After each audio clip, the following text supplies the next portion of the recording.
Kidlat News Updates. Mga balita ngayon, tatlong dating NPA magkakahiwalay na sumuko sa Samar. Nag-awol na pulis kalaboso ng magnakaw ng tricycle sa Quezon City.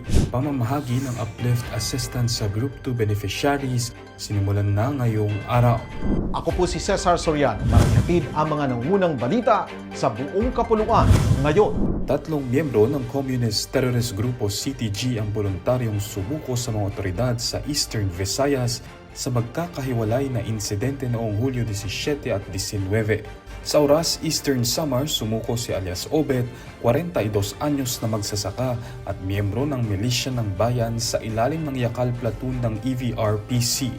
Isinuko niya ang isang kalibre 38 revolver. Sa Motyong Samar, voluntaryong sumuko si alias Villa, 41 anyos na magsasaka at miyembro ng NPA Indabarrio sa ilalim ng SRC Sesame EVRPC. Isinuko rin niya ang isang kalibre 38 na revolver. Samantala sa Victoria Northern Samar, sumuko si alias Reynold, 65 anyos, dating miyembro ng Sub-Regional Guerrilla Unit ng EVRPC mula 2013 hanggang 2019.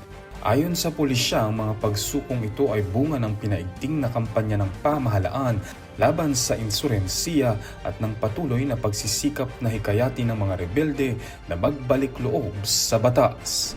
Kalaboso ang isang nag-awol na pulis matapos umanong magnakaw ng tricycle sa barangay San Isidro, Quezon City madaling araw ng Huwebes. Ayon sa Galas Police Station, nahagip sa CCTV ang sospek habang minamaneho ang umano'y nakaw na tricycle. Nakatulong din ang isang saksi sa pagtukoy sa sospek na kalaunan na inaaresto din ng otoridad. Hindi pa rin nababawi ang tricycle na pangunahing kabuhayan ng biktimang si Roy Guanlao at ng kanyang kapatid na kapwa may karamdaman. Itinanggi naman ng sospek ang paratang, ngunit ayon sa pulisya, dati siyang miyembro ng Philippine National Police at pang-apat na beses na itong nakulong.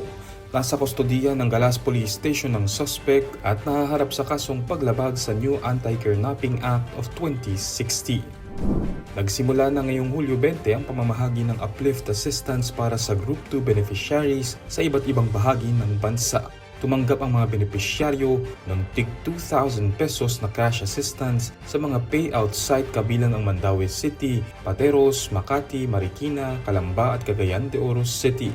Natukoy ang mga benepisyaryo sa pamamagitan ng 2024 Community-Based Monitoring System o CBMS ng Philippine Statistics Authority at DepDep, kabilang ang poor at near-poor households. Bago ang payout, sumailalim sila sa orientation, validation at digital account enrollment upang matiyak ang maayos na paghahatid ng mga susunod na ayuda. Ang uplift assistance ay bahagi ng programa ng pamahalaan upang makatulong sa mga pamilyang higit na nangangailangan sa gitna ng pagtaas ng presyo ng langis at mga pangunahing bilihin. Para sa Kidlat News Channel, ako si Renzo Lenon, nag-uula. Ako po si Cesar Soriano, kasama nyo sa bawat pagputok ng balita.